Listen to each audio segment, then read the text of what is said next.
Estamos de vuelta a las 8:45. En este segmento tenemos a dos invitados también que van a discutir aspectos legales de lo que está sucediendo en estos momentos en Guatemala.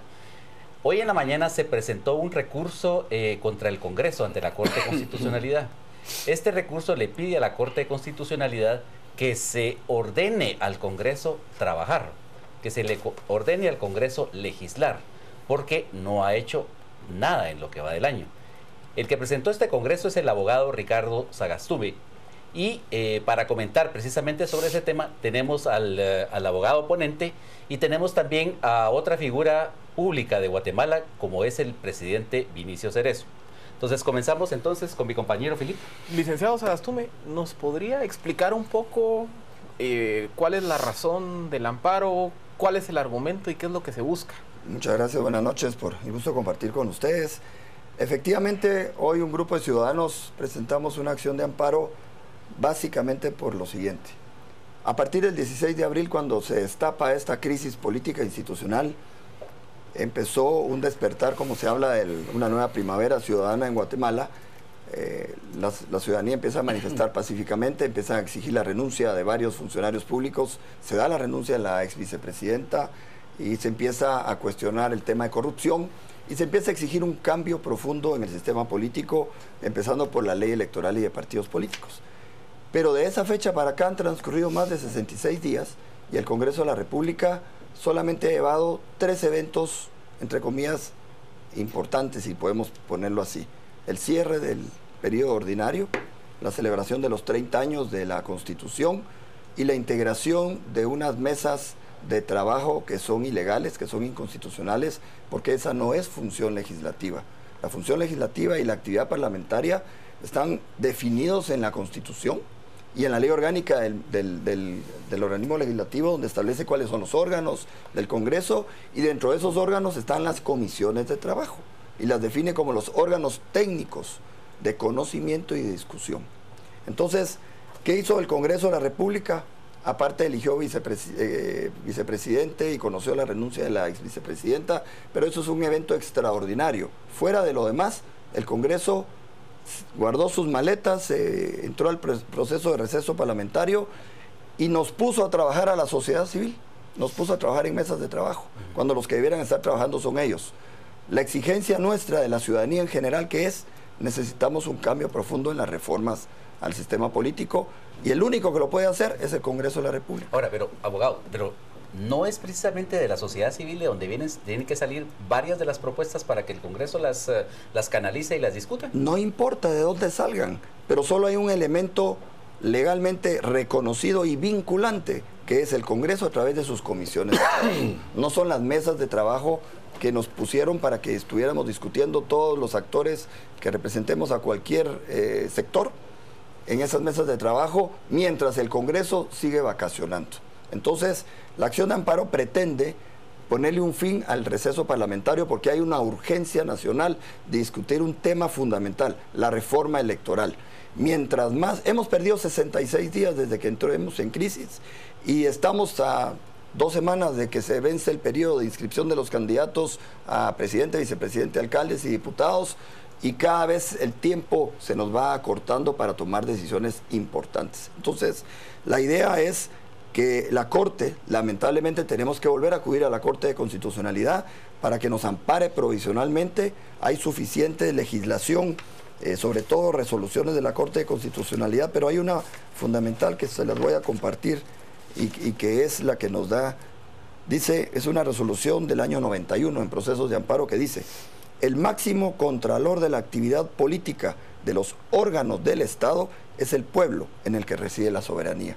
Y eso es uno de los fundamentos de esta acción, en donde estamos apelando precisamente a que el poder soberano lo tenemos los ciudadanos, lo hemos ejercido por 2 meses a través de las manifestaciones pacíficas y uno de los órganos del Estado está vacacionando. Entonces realmente creo que llegó el momento. Y hay un profesor que teníamos posiblemente en el colegio que compartimos posiblemente con Gustavo, que nos decía: no le busque 3 pies al gato porque tiene 4. Y entonces realmente el Congreso creo que ya está llegando al punto de que esos 3 pies ya se los encontró y nos está colmando la ciudadanía y solo nos quedan las acciones legales todavía. Cuando se pierde el control, entonces los responsables serán las personas que hoy ocupan cargos públicos, sobre todo en el caso del Congreso. Presidente Cerezo, hay en este momento varios esfuerzos paralelos. Está una mesa de reforma del Estado en la Universidad de San Carlos, el esfuerzo de las mesas en el Congreso de la República, el Tribunal Supremo Electoral está haciendo su propia iniciativa de reforma, hay una iniciativa en el Congreso que está paralizada, que ya tiene dictamen favorable de la Corte, y aparte hay varios esfuerzos de diferentes instituciones, entre ellas la misma Fundación Esquipulas. En estas condiciones donde hay varios padres en una misa, ¿cómo ordenar todos esos esfuerzos paralelos y buscar una mayor celeridad en un proceso que la ciudadanía está pidiendo? Bueno, yo quiero empezar respondiendo a algo que había dicho Gustavo. Yo creo que la población, la ciudadanía y la sociedad civil organizada ha cumplido con su tarea, ha hecho su trabajo su homework, como dicen, porque no solo ha manifestado públicamente la exigencia de que se tienen que hacer reformas y transformaciones electorales para que el sistema empiece realmente a funcionar en la búsqueda del bien común y de objetivos de interés nacional y no solo de interés particular. La ciudadanía ha estado ahí presente durante todos los últimos fines de semana, siendo clarísima en qué es lo que quiere: rechazo a la corrupción, reforma electoral y reforma en general del Estado. Entonces, y por el otro lado, la sociedad civil organizada, en foros que ha organizado la Fundación Esquipulas y en otras actividades de la Universidad de San Carlos, el Tribunal Supremo Electoral, también se ha reunido y ha elaborado las propuestas que consideran oportunas para que se resuelva este problema. Y de hecho, en el último foro que realizó la Fundación Esquipulas, teníamos 23 representantes de diversas instituciones, organizaciones de la sociedad civil, y ahí se sacó una conclusión que fue muy importante. Conscientes del tiempo que está corriendo en contra de la ciudadanía y a favor del estado de cosas, se planteó que se trasladaran muchas de esas reformas al Tribunal Supremo Electoral para que el Tribunal Supremo Electoral, como institución que tiene iniciativa de ley de acuerdo a la ley, presentara al Congreso de la República las propuestas para que se hicieran las reformas correspondientes. Las discusiones las hemos escuchado con la presencia de los abogados anteriores de si eso es posible o no es posible, pero entonces lo que se ha planteado es una temática verdaderamente complicada para el sistema en este momento. Se ha planteado una separación que no debería de suceder en la democracia entre lo que pudiéramos decir la legalidad del sistema y la legitimidad del sistema. Dentro de una democracia legítima y de acuerdo a la Constitución de la República, el poder político reside en el pueblo. El pueblo debe ejercer la soberanía y el pueblo tiene derecho a pedir, y los gobiernos tienen obligación de responder a las peticiones populares. Y esa diferencia entre la legalidad y la legitimidad es el conflicto que se está presentando en este momento en el país, que podría conducir, si no lo manejamos correctamente, a una conflictividad social y política que se trajera incluso al traste con la legalidad que se está tratando de sostener para soslayar o posponer los requerimientos de la población. Eso es interesante, viniendo sobre todo al tema del licenciado Sagastume y su recurso, porque lo que nosotros podíamos decir, extrapolando lo que está diciendo el presidente Cerezo, es que usted está defendiendo la legalidad, pero le está negando la posibilidad al Congreso de legitimarse, oyendo las opiniones del resto de la gente. Sí, yo creo que el tema es que el Congreso ya está deslegitimado. Ajá. Si nosotros vemos las fechas y la forma en que se hicieron las distintas convocatorias para integrar las mesas de trabajo, como ellos les llaman, realmente ese trabajo, vamos al 25 de junio, 24, hablamos de más de 66 días en realidad. El Congreso de la República pudo haber encabezado ese liderazgo, precisamente para conducir las discusiones políticas que la ciudadanía está exigiendo desde su punto de vista ciudadano. Y ese liderazgo el Congreso no lo ha podido ejercer porque no lo tiene, perdió legitimidad. Y por haber perdido legitimidad le cuesta asumir el rol legal.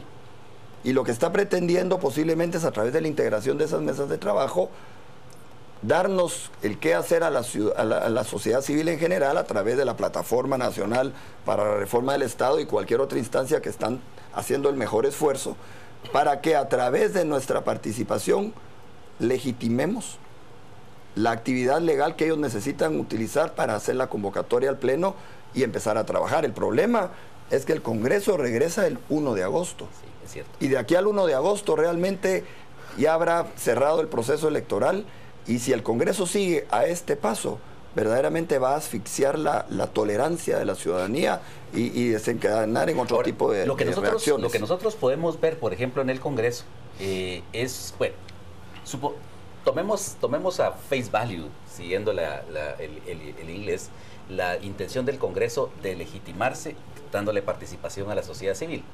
Pero por otra parte, lo que vemos también es como un ánimo subyacente de ir diluyendo las tensiones por medio de entretener la nigua, como diría mi abuelita. Por otra parte, también tenemos a una Corte de Constitucionalidad que, por ejemplo, en el caso del recurso del presidente Cerezo, si no es por la intervención exabrupta ayer de la magistrada Porras, probablemente el recurso estaría guardando polvo sine die en la gaveta del magistrado Molina Barreto hasta que saliera el presidente Otto Pérez Molín, le diera proposición al nuevo presidente. Es decir, lo que vemos entonces es una intención de subyacente del sistema de prolongar las cosas, de que se disuelva la crisis, de que no haya en realidad ni una solución legal ni legítima para el problema. Si me permites, dale. Es que aquí hay un tema que viene planteándose desde hace mucho tiempo en el país, y es el problema de que se ha judicializado la política y se ha politizado la justicia. Y entonces el planteamiento de un recurso para que el Congreso reaccione ante los requerimientos populares es correcto, porque lo que se ha, en el fondo, todos queremos que se reaccione a la exigencia popular, pero no queremos que se rompa el sistema. Y entonces el problema se tendría que resolver por voluntad política, es decir, yo estoy completamente de acuerdo de que la tarea del Congreso debería de haber sido recibir la propuesta del Tribunal Supremo Electoral y abrir una discusión abierta en el Congreso de la República sobre la temática y tratar de ponerse de acuerdo para satisfacer los requerimientos de la voluntad popular. El dilema es que desde hace muchos años los últimos congresos se han negado sistemáticamente a abrir la discusión pública y con argumentos convencerse o conseguir acuerdos o concertaciones alrededor de las medidas que se tienen que adoptar. Entonces, yo creo que aquí nos estamos enfrentando primero a una presencia ciudadana que esperamos que no se abandone, porque el pueblo ha adquirido un espacio específico en la discusión política.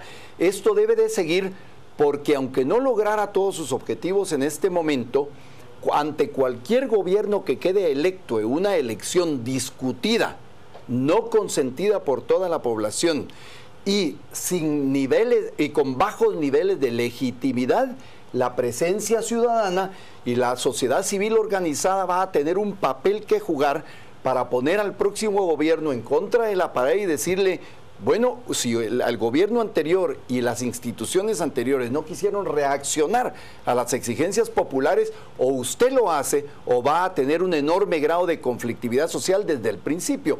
Porque por un lado es obvio que hay dos procesos: el proceso de la exigencia ciudadana, que es bueno para el país y es bueno para la democracia, y un proceso de legalidad que sigue siendo lento, que no quiere reaccionar a las exigencias ciudadanas, y son dos líneas paralelas que no pretenden converger, porque están reaccionando ante intereses específicos. Hay intereses que no quieren que se acorte, que se prolonguen las elecciones por miles de razones, y entre otras porque van a seguir surgiendo acusaciones, dudas, cuestionamientos de los dirigentes políticos que están presentes, y otra exigencia ciudadana que debería de ser escuchada y entonces discutir abiertamente si algunas de las reformas pueden ser escuchadas, como por ejemplo el asignarle más poder al Tribunal Supremo Electoral para que revise con objetividad, con ley en la mano y con pruebas, la idoneidad de todos los candidatos que van a participar en este proceso electoral. Hay reformas que puede hacer el Congreso de la República, y al Congreso le puede pasar una cosa terrible, y que le está pasando ya al gobierno de la República, la falta de reacción del gobierno de la República internamente, porque externamente tuvo una reacción impresionante y creó la sensación de lo que se quería dar era un golpe de Estado. Hoy hubo un artículo muy interesante del licenciado Fernando Andrade Falla sobre ese tema. Le está pasando al Congreso de la República y le puede pasar también al Congreso, que no están haciendo un consejo que hizo siempre el presidente de Gaulle, sentirle el pulso a la nación. Si uno no reacciona y no le siente el pulso a la nación, lo que hace es perder legitimidad y perder capacidad de controlar la situación política del país. Presidente Cerezo, ya me están regañando que tenemos que ir a corte, pero hay una pregunta que no me resisto a hacerla, y es, si usted estuviera en los zapatos de Pérez Molina, ¿ya hubiera renunciado? Mire, eso ya me lo preguntó una entrevistadora de Canal Antigua, y le quiero decir lo siguiente: yo no estaría en los zapatos de Pérez Molina. Primero porque yo pertenezco a una generación en lo que el pueblo, la democracia es el gobierno del pueblo, para el pueblo y por el pueblo. Y si yo hubiera estado en esa posición, hubiera reaccionado. Primero, castigando a mis funcionarios corruptos y consignándolos a los tribunales. Y en segundo lugar, pues por supuesto hubiera salido a abrir un diálogo con la población para determinar con la población, con los partidos políticos y la sociedad civil cuál debería ser la ruta a seguir adelante. Por lo tanto, seguramente yo no me estaría viendo sometido a la necesidad de una renuncia o no, porque estaría tomando decisiones en función de los intereses populares. Pero yo no soy quien para darle consejos al presidente Pérez.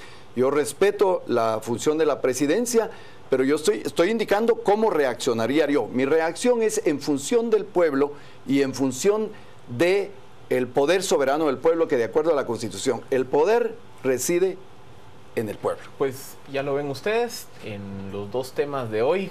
Creo que la gran conclusión es que aquí hay un conflicto entre lo jurídico, que dice lo que no se puede hacer, lo que sí se puede hacer, y las demandas de la calle, que hasta cierto punto entran en contradicción con lo que está establecido en la norma. Habrá que ver cómo evoluciona la coyuntura en las siguientes semanas. Presidente Cerezo, licenciado Sagastume, muchas gracias por acompañarnos. Gustavo, muchísimas gracias.